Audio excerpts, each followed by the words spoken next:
విశాఖలో దారుణం జరిగింది. అభం శుభం తెలియని చిన్నారిని స్కూల్ టీచర్ బలి తీసుకుంది. ప్రణయ తేజ అనే బాలుణ్ణి టీచర్ దారుణంగా కొట్టింది. ఆ టీచర్ కొట్టిన దెబ్బలు తాళలేక ప్రణయ తేజ ప్రాణాలు కోల్పోయాడు. ఇక బాలుడి మృతితో కుటుంబ సభ్యులు కన్నీరు మున్నీరవుతున్నారు. విశాఖ కేజీహెచ్ దగ్గర చిన్నారి బంధువులు ఆందోళనకు దిగారు.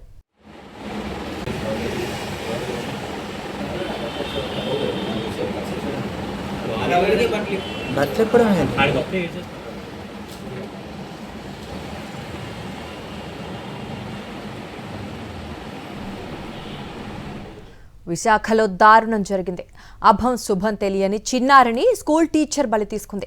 ప్రణయ తేజ అనే బాలుణ్ణి టీచర్ దారుణంగా కొట్టింది. ఆ టీచర్ కొట్టిన దెబ్బలు తాళలేక ప్రణయ తేజ అక్కడికక్కడే ప్రాణాలు కోల్పోయాడు. ఇక బాలుడి మృతితో కుటుంబ సభ్యులు కన్నీరు మున్నీరవుతున్నారు.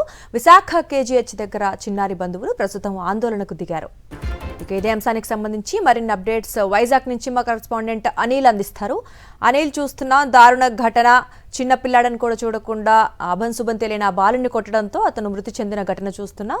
దీనికి సంబంధించిన వివరాలేంటి? 6 ఏళ్ల ప్రణయ తేజ అనే బాలుడు టీచర్ కొట్టడంతో పాఠశాల గదిలోనే కుప్పకూలిపోయి మృత్యువాత పడ్డాడు. ప్రస్తుతం చిన్నారి బంధువులంతా కూడా కింగ్ జార్జ్ ఆసుపత్రికి చేరుకుని తీవ్రంగా రోధిస్తున్నటువంటి విజువల్స్ని సాక్షి టీవీ స్క్రీన్పై చూడొచ్చు.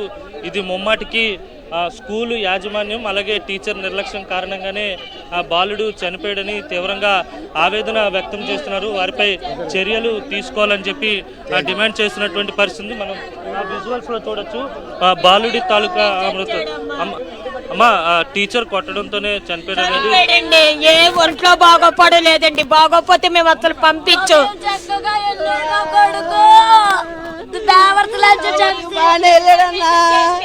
ఏ ప్రాబ్లం లేదన్నా. 9 గంటలకి హాస్పిటల్లో 9 గంటల స్కూల్లో చేపెట్టామన్నా. అప్పుడు మళ్ళీ ఏ ఇన్ఫర్మేషన్ ఇవ్వలేదన్నా. పక్కన ఉన్న వాళ్ళు ఎవరో మా బావగారు ఫోన్ చేస్తే ఇలా హాస్పిటల్కి తీసుకెళ్ళారంటే కళ్ళు తిరిగి పడిపోయి అనుకున్నా. వాళ్ళు రైడ్ కేజీ తీసుకొచ్చి చచ్చిపోయి చెప్పానన్నారన్నా. డాక్టర్ గారు ఏమో చనిపోయి అరగంట అయిందని చెప్పారన్నా. స్కూల్లోనే చనిపోయాను తండ్రన్నా.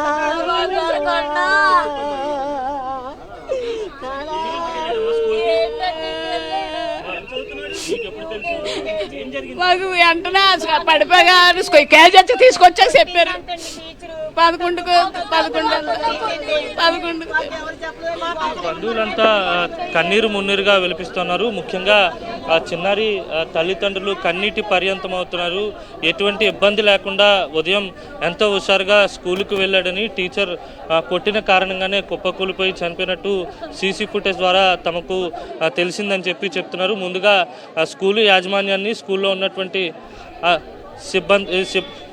సిబ్బందిని ప్రశ్నించినప్పటికీ కూడా ఏమాత్రం ఎక్కడా కూడా చెప్పలేదు. మనం విజువల్స్లో చూడొచ్చు. ఒక్కొక్కరుగా ఎవరైతే బాలుడి బంధువులు ఉన్నారో కుటుంబ సభ్యులు ఉన్నారో వారంతా ఒక్కొక్కరుగా కింగ్ జార్జ్ ఆసుపత్రికి చేరుకుంటున్నారు. ఇక్కడ వారంతా కూడా కన్నీటి పర్యంతం అవుతున్నారు. బాలుడి మరణ వార్త తెలిసి ఆ కుటుంబ సభ్యులంతా కూడా ఇక్కడికి చేరుకుని రోధిస్తున్నటువంటి పరిస్థితి కనిపిస్తుంది. పాఠశాలలో ఉన్నటువంటి మిగిలిన స్టూడెంట్స్ ఎవరైతే ఉంటారో పిల్లలు ఎవరైతే ఉంటారో అమ్మా మీకు ఎన్ని గంటలకు తెలిసింది? సీసీ ఫుటేజ్ చూసారు మీరు? ఇప్పుడు ఆ అబ్బాయి అయితే ఏ బాబు చనిపోయాడు ప్రణయ్. వాళ్ళ అమ్మ నేను ఇద్దరు మార్కెట్కి వెళ్తే ఫోన్ ఒక్కసారి వాళ్ళ నాన్నకు కానీ వాళ్ళ అమ్మకి కానీ ఇద్దరికి ఫోన్ చేయలే. ఆ స్కూల్ కింద ఉంటారు మంగరాజ్ అని అన్నీ చెప్తే ఈ విషయం తెలిసింది. వేరే స్కూల్కి వేరే హాస్పిటల్కి తీసుకొని వెళ్ళారు. అక్కడ తీసుకొని వెళ్తే ఈ సీరియస్గా ఉంది ఇక్కడ తీసుకొని రానంటే ఇక్కడికి వచ్చేసరికి వీళ్ళేమో చనిపోయాడు అనేసి ఇక్కడికి వచ్చి లోపల డాక్టర్ చెప్తుంది అక్కడ పల్స్ లేదమ్మా, హార్ట్ బీట్ లేదు, ఏటీ లేదు అని చెప్పేసి ఏం జరిగిందో చెప్పట్లేదు. ఆవిడకి స్కూల్ వచ్చిన తర్వాత నేను అడిగాను ఏంటి ఏటయ్యింది అని. నేను మా చెల్లి ఇద్దరం అడిగితే నేను కొట్టలేదు. మరి వీడియోలో ఉన్నది ఎవరండి కొట్టేది కదా, మరి లోపల దాన్ని ఎలా ఉంచారు? మరి తీసుకురావాలి కదా. మా పిల్ల రోడ్డు మీద చచ్చిపోయినోడు ఇక్కడ రోడ్డు మీద ఉంచేస్తే దాన్ని ఏసీ రూమ్ లో ఉంచుతారా? అది ఎంతవరకు కరెక్ట్? చిన్న పిల్లని అంత భయపడతారా? ఒకసారి వీడియోలో చూడండి. ఆ పిల్లడు కాదు ఆ పిల్లడు ఎంత భయపడుతున్నాడు తెలుసు. వద్దు వద్దు వద్దు వద్దు అని అంటున్నాడు. వద్దు అంటున్నాడు. గోపు మీద కొట్టాడు. యూకేజీ పిల్లని అంత భయపడాల్సిన అవసరం ఏంటి? బట్టలు ఇప్పాల్సిన అవసరం ఏంటి? నీకు హోంవర్క్ చేయకపోతే తల్లిదండ్రులకు చెప్పాలి, లేకపోతే మందలించాలి. మాకు ఇంటిమేషన్ చేయండి. మాకు ఒక్క తల్లిదండ్రులకు ఫోన్ రాలేదు. వాళ్ళిద్దరు ఫోన్లు చెక్ చేసాం మేము. ఒక్క ఫోన్ కూడా రాలేదు తెలుసా? మరి దీనికి సీఏ గారు ఎవరు వస్తారో ఏ చెప్తారు చెప్పండి. దాన్ని మాత్రం లోపల నుంచి బయటకు తీసుకొని రావాలి. దాన్ని బయటకు తీసుకొని రాకపోతే మేము ఒప్పుకోం. మేము ఇక్కడే ఉంటాం. లేదు స్కూల్లో ధర్నా చేయాలి, ఎక్కడ చేస్తాం అక్కడ కూడా చేస్తాం. స్కూల్కి సంబంధించినటువంటి ప్రిన్సిపల్ని కానీ అక్కడ సిబ్బందిని కానీ ఎవరినైనా ఎవ్వరు ఇద్దరు టీచర్లు ఉన్నారండి, ఇద్దరే టీచర్లు ఉన్నారండి. ఒక ఆవిడ తీసుకొచ్చింది, ఒక ఆవిడ క్లాస్ టీచర్, ఆవిడ తర్వాత వచ్చింది.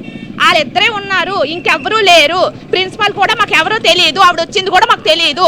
ఆ స్కూల్ ఇన్ఫర్మేషన్ ఏమీ తెలియదు. ఇక్కడికి వాళ్ళందరూ రావాలి. నాకు విషయం, నేను బయట ఉన్నాను, నాకు ఫోన్ వచ్చి తను మా బావ అవుతాడు, నాకు ఫోన్ వచ్చి ఇలా బాబు చనిపోయాడు అనగానే ఇక్కడ రావడం జరిగింది. ఇక్కడికి వచ్చేసరికి టీచర్ వాళ్ళు ఆల్రెడీ వచ్చేసి వెళ్ళారంట. మళ్ళీ మేము వచ్చేసరికి అడిగితే ఆ టీచర్ని మా వాళ్ళు అందరూ గట్టిగా అడుగుతున్నా, నేను అమ్మ ఏమైంది, ఏం జరిగింది చెప్పండి, మీరు జరిగితే అప్పుడు మేము ఏదో చేస్తామని అంటే నేను కొట్టలేదు, నేను ఏమీ చేయలేదు, ఆ అబ్బాయి నేనేం చేయలేదు, నేను పట్టుకొని ఎందుకు హోంవర్క్ చేయలేదు అంటే మీదన పడిపోయాడు అని ఆవిడ చెప్పింది. ఇప్పుడు దాకా అదే మాట మీద ఉన్న ఆవిడ వీడియో రాగానే లోపలికి వెళ్ళిపోయింది. ఇప్పుడు కూడా మీరు వెళ్ళి చూసుకుంటే ఆవిడ లోపల లేదు, ఇప్పుడు కూడా ఆవిడ లేదు, వెళ్ళిపోయింది. కానీ ఇప్పుడు మా బిడ్డకి జరిగిన అన్యాయం ఏ బిడ్డకి జరగకూడదు, ఎందుకంటే అన్యాయం జరిగిపోయింది. కాబట్టి ఏం జరగాలన్నది తక్షణమే నిర్ణయం మీరు తీసుకున్నా, మమ్మల్ని తీసుకోమన్నా, దానికైనా మాకు న్యాయం జరగాలి. కానీ జరిగిన అన్యాయాన్ని చాలా తీవ్రంగా ఖండించాలి. ఈ స్కూలే కాదు, వైజాగ్లో కాదు, మొత్తం ఏపీ తెలంగాణ అన్ని ప్రైవేట్ స్కూల్లోనే ఇలాంటి పిల్లల మీద ఇంత దారుణంగా చేసే ఈ యొక్క తప్పుని ఏ టీచర్ కూడా చేయకూడదు. చెయ్యొచ్చు, నెమ్మదిగా చెప్పినంత వరకే. ఆ వీడియో చూస్తే కళ్ళు ఉండవు, అంత బాధగా అమ్మాయి వద్దు నేను చేయలేదు, అబ్బాయి మొత్తుకుంటున్నా వినలేదు. వినకుండా అబ్బాయి మీరు వీడియో చూస్తే మనకే కళ్ళు తిరిగి చెమర్చిపోతాం. అంత వీడియోని ఏ ప్రైవేట్ స్కూల్ వల్ల జరిగిన అన్యాయాన్ని ఆ అబ్బాయి జరిగిన అన్యాయాన్ని తల్లిదండ్రులకి న్యాయం చేయాలి, ప్రతి బిడ్డకి న్యాయం జరిగేలాగా మీరే చేయాలి. ప్రెస్ కాబట్టి చెయ్యండి ప్లీజ్ అండి. నాకు పిల్లలు ఉన్నారు, చాలా బాధ. ఇప్పుడు ఆ పిల్లకి ఎవరండి తీసుకొస్తారు? చాలా తప్పండి. చాలా బట్టలు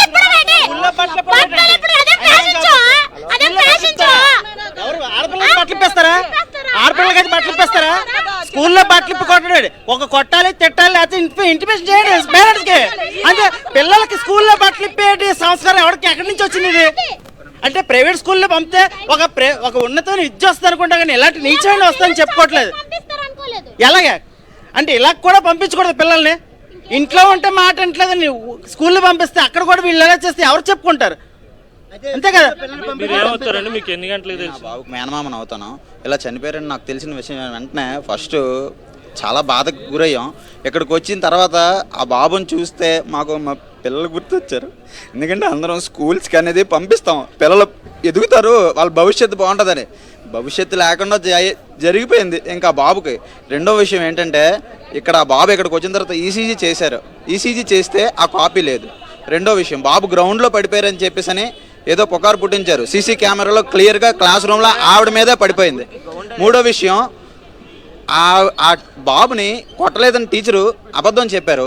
చెప్పిన తర్వాత ఇన్ కేస్ ఈ వెంటనే మా తాలూకా బావ అక్కడికి వెళ్ళి సీసీ కెమెరా సాక్ష్యం తీసుకున్నారు కాబట్టి సరిపోయింది.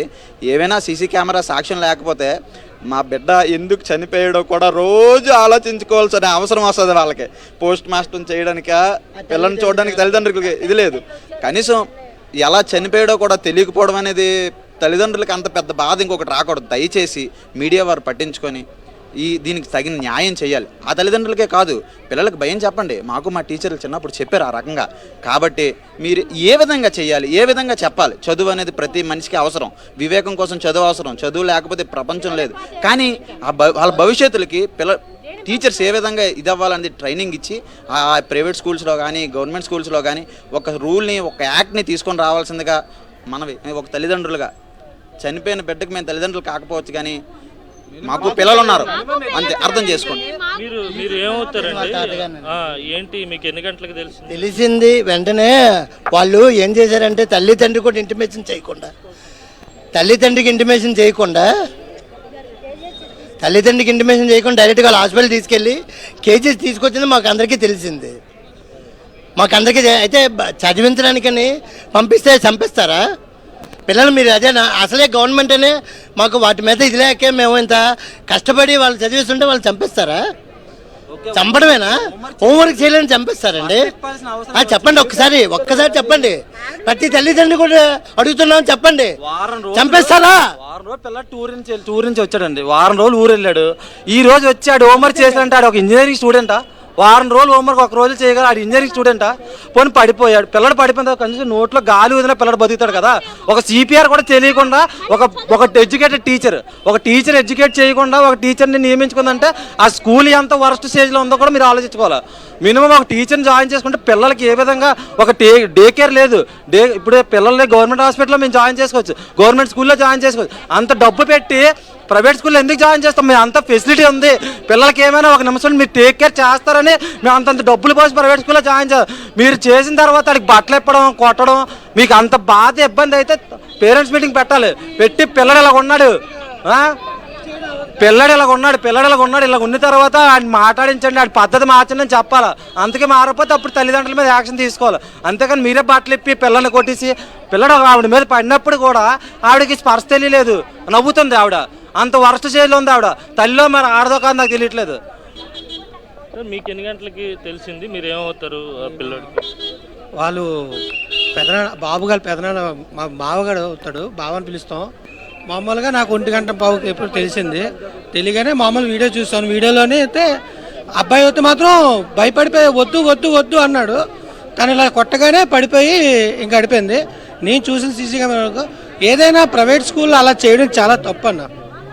ఆ కుర్రాడి ఏజ్కి, ఆ కుర్రాడి క్లాస్కి టీచర్ అంతగా భయపెట్టడానికి కరెక్ట్ కాదు. ఫీజు ఒక 4 రోజులు లేట్ అవుతే టీచర్ ఇంటికి పంపిస్తారు. దాని మీద ఉన్న జాస అబ్బాయి మీద లేదు, అంతే తేడా. అది మీరు ఆలోచించుకోండి. అంటే ముగ్గురు అక్కలు లాస్ట్ ఈడి మీద అందరూ ఆ ఇంటి కుటుంబం అంతా ఆ ఇంటి పేరు మీద ఈడి మీద ఆశపడే ఉన్నారు. టీచర్ నుంచి ఇలా చేసేసింది. దానికోసం మీరు మీడియా మీరు ఇంతగా అడుగుతున్నందుకు దానికి తగ్గ ఫలితం కూడా మీరు చూపించాలి. అది కరెక్ట్. లేదంటే మీరు మాకు ఎదురుగా మైకెట్టినందుకు ఫలితం లేనట్టే మీకు కూడా.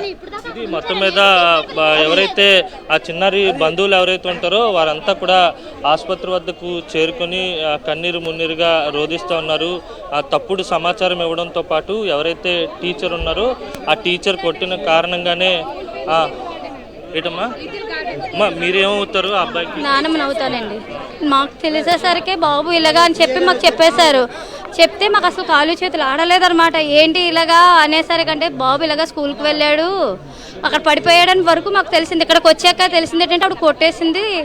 దాని తర్వాత ఇలాగ బాబు ఒకసారి ఆవిడ మీద పడిపోతే ప్రైవేట్ అక్కడ హాస్పిటల్ తీసుకుని వెళ్ళారు. దాని తర్వాత కేజీస్ తీసుకుని వచ్చాక మాకు ఇన్ఫామ్ చేశారని చెప్తున్నారు.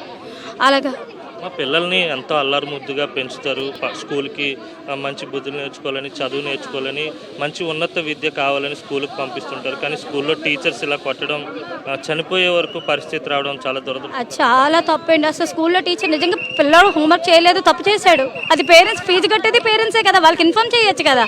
వాళ్ళకి చేస్తే వాళ్ళు వస్తారు. వాళ్ళు ఇప్పుడు రేపు పొద్దున్న వాళ్ళు చదవకపోతే పేరెంట్స్ అడిగేది టీచర్స్నే కదా, మా అబ్బాయి చదవలేదని.